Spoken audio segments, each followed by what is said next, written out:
शहर के छोटे से गांव में माधव दास जी रहते थे। माधव दास जी अकेले रहते थे और भगवान जगन्नाथ जी के भजन किया करते थे। और वो हर रोज भगवान जगन्नाथ जी के मंदिर में दर्शन के लिए जाया करते थे। वो सिर्फ जगन्नाथ जी की भक्ति में ही मस्त रहते थे। उन्हें सांसारिक जीवन से कोई मोह माया नहीं थी। एक दिन अचानक माधवदास जी की तबीयत खराब हो गई। उन्हें उल्टी दस्त का रोग हो गया। वो बहुत ही कमजोर हो गए कि उठने बैठने में भी उन्हें समस्या होने लगी। माधव जी अपना कार्य स्वयं करते थे। वो किसी से मदद नहीं लेते थे। जो व्यक्ति उनकी मदद के लिए आता था उनसे कहते थे, मेरे प्रभु, मेरे जगन्नाथ जी स्वयं मेरी रक्षा करेंगे। ऐसे ही कुछ दिन और बीत जाते हैं। माधव जी की तबीयत और खराब हो जाती है। अब तो वो मलमूत्र भी बिस्तर पर त्याग देते थे, परंतु उन्होंने अपनी भक्ति और आस्था जगन्नाथ जी पर से नहीं छोड़ी। इतना बीमार होने के बाद भी वो नियम से जगन्नाथ जी की आराधना किया करते थे। यही दूसरी ओर जगन्नाथ जी अपने भक्त की उन पर आस्था देखकर अत्यंत खुश थे। तभी बलदेव जी जगन्नाथ जी से कहते हैं, हे प्रभु, आपका प्रिय भक्त इतना कष्ट में है, आप उसे दूर क्यों नहीं करते? उसके पूर्व जन्म के कष्ट हैं, जो उसे भोगने ही होंगे, पर उसने मेरी इतनी भक्ति की है, इस कारण मैं पृथ्वी लोक पर जाकर उसकी देखभाल करूंगा।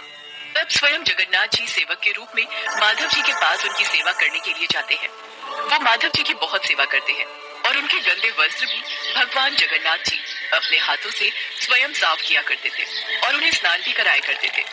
भगवान जगन्नाथ जी की सेवा से जब माधवदास जी स्वस्थ हुए और उन्हें होश आया, तब भगवान जगन्नाथ जी को उनकी सेवा करते थे वो तुरंत पहचान गए, ये मेरे प्रभु ही हैं। देखो माधव, मुझसे भक्तों का कष्ट सहा नहीं जाता, इसी कारण मैं तुम्हारी सेवा करने के लिए स्वयं आया हूँ। और जो पूर्व जन्म के कष्ट तुम्हारे भाग्य में लिखे हुए हैं, वो तो तुम्हें भोगने ही पड़ेंगे। अगर उस कष्ट को इस जन्म में नहीं भोगोगे, तो तुम्हें फिर से एक और जन्म लेकर कष्ट भोगना पड़ेगा। मैं नहीं चाहता था कि मेरे भक्त को उसके पूर्व जन्म के कष्टों के कारण अगला जन्म फिर लेना पड़े। इसलिए माधव, मैंने तुम्हारी सेवा की। अगर फिर भी तुम कह रहे हो तो मैं अपने भक्त की बात नहीं टाल सकता।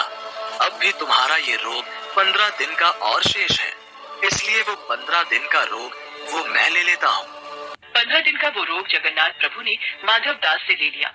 तब से भगवान जगन्नाथ जी 15 दिन के लिए बीमार रहते हैं। तब से आज तक हर वर्ष से यही चलता आ रहा है।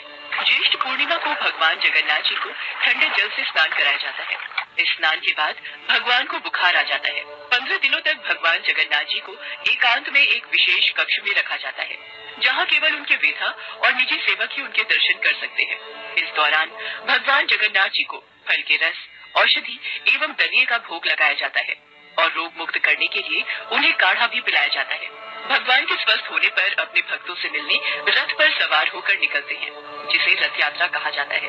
इस रथ यात्रा में भगवान जगन्नाथ जी के साथ साथ उनके भाई और बहन भगवान बलदेव और देवी सुभद्रा की भी रथ यात्रा निकलती है। रथ यात्रा प्रतिवर्ष आषाढ़ मास की शुक्ल पक्ष की द्वितीय तिथि को निकलती है।